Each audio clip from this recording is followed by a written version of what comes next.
Hey guys, it's Niki with That Homeschool Life, and today I'm going to share with you our hits and misses for 5th grade. So let's jump right on in.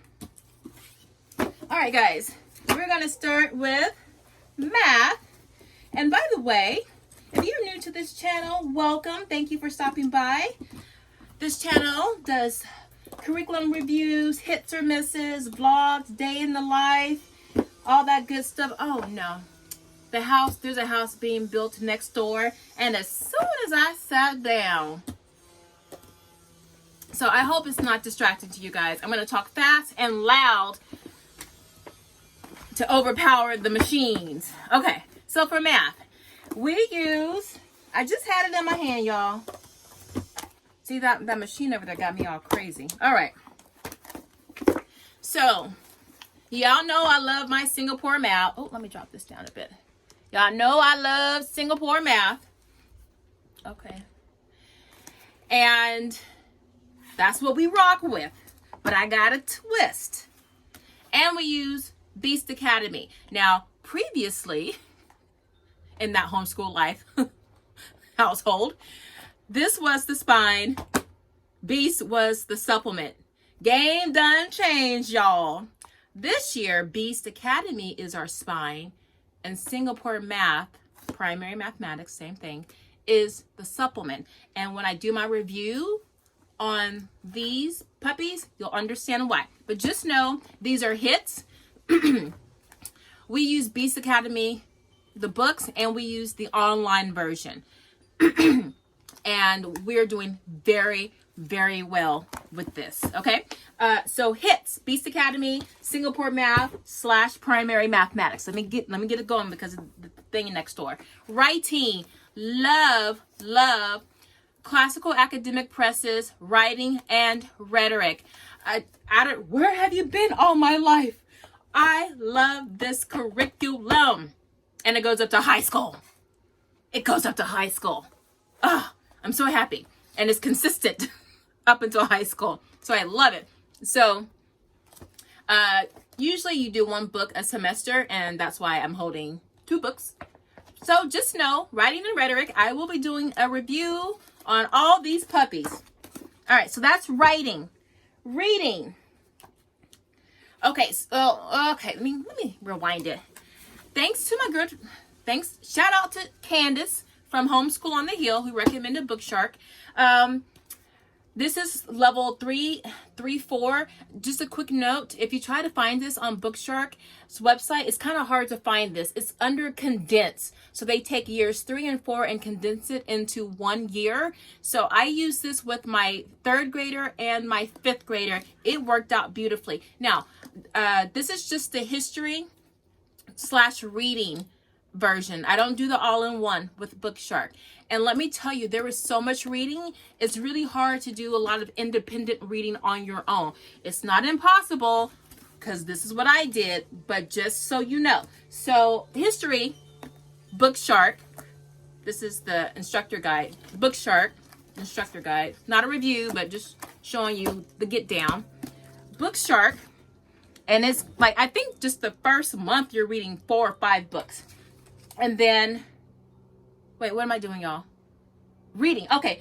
And then, y'all know I love my novel unit study guides. And so what I did, since I saw the book list for BookShark, I said, okay, I'm going to have to probably cut in half the number of novel unit studies that we're reading. And so I love Book Umbrella. They are my go-to, but it's a little more involved, which would take away from the readings from BookShark. So I found this wonderful seller on TPT. I forget her name right now, but I will have a review on this. And she does quick in and outs. Like for each chapter, she'll focus on a reading comprehension skill. You'll see the skills up here.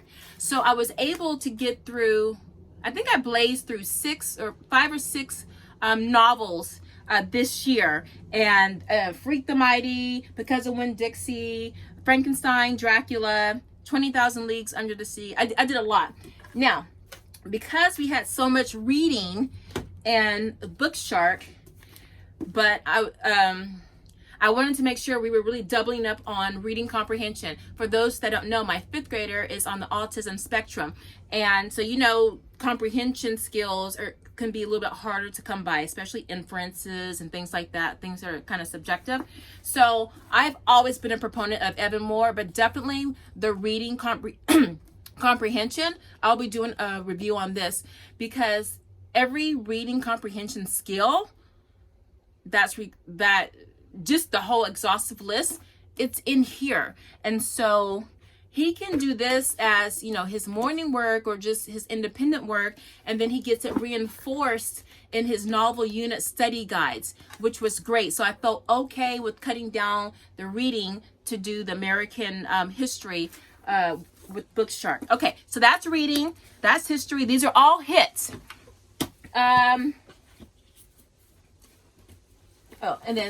And I'll explain why I have the novel unit study guides like this in a future video, because I'm doing reviews of all this stuff. For grammar, we have Michael Clay Thompson's Grammar Island. I'm having him do this with my 3rd grader. Now, okay, I have like 7 different kinds of grammar curriculum. I have it all.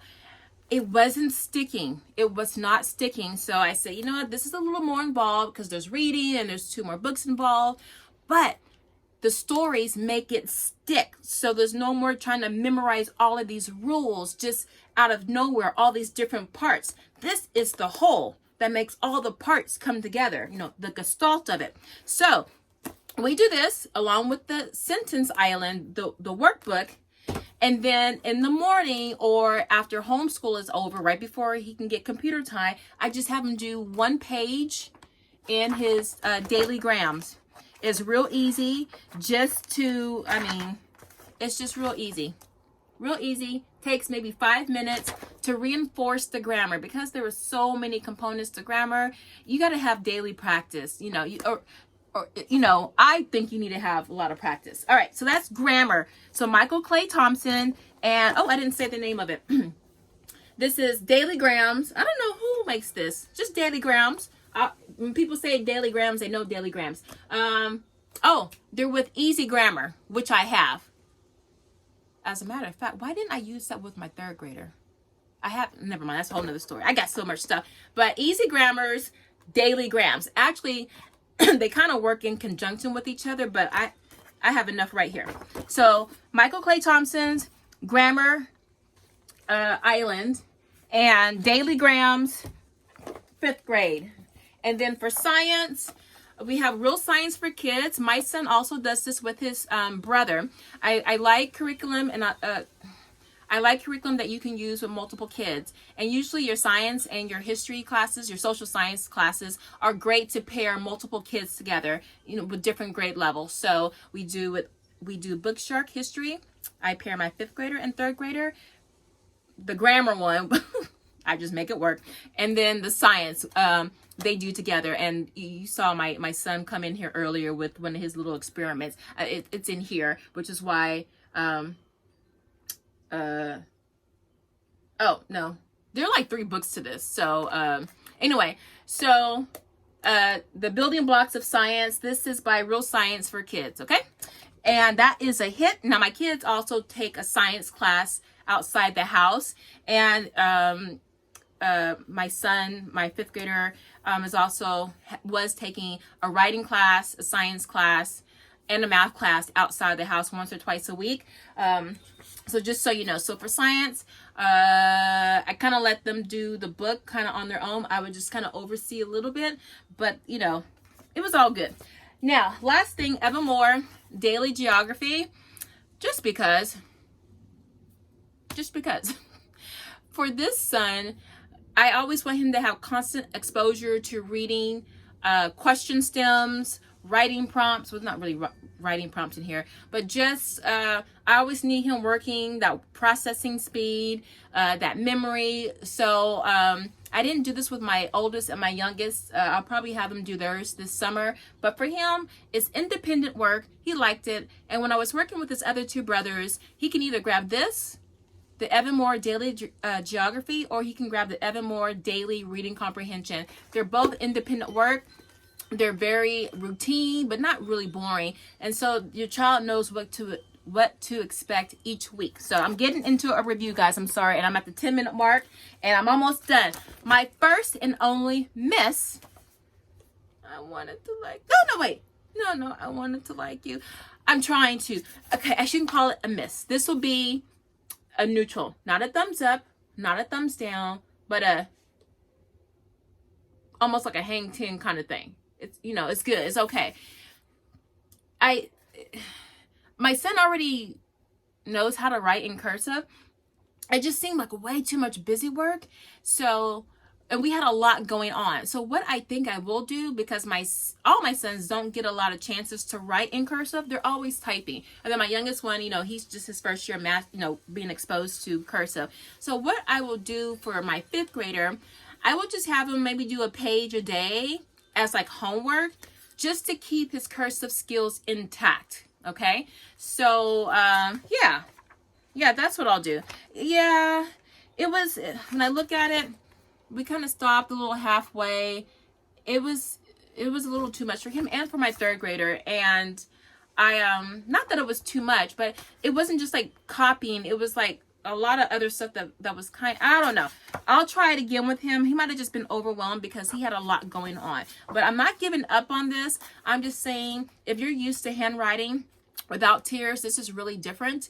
And he has grown up with handwriting without tears. So this was really different for him. So I think just the formatting and everything like that made him a little more resistant. So I'm going to try to sneak it in this summer. We'll see. I'll let you know how it goes. So take that off. No misses. I didn't really put the effort into it. It could be a success. So I'm going to put the positive vibes out there. All right. I'm at 12 minutes. All right. I think that's it. I got everything. Reading, writing, math, science, history, grammar, no spelling.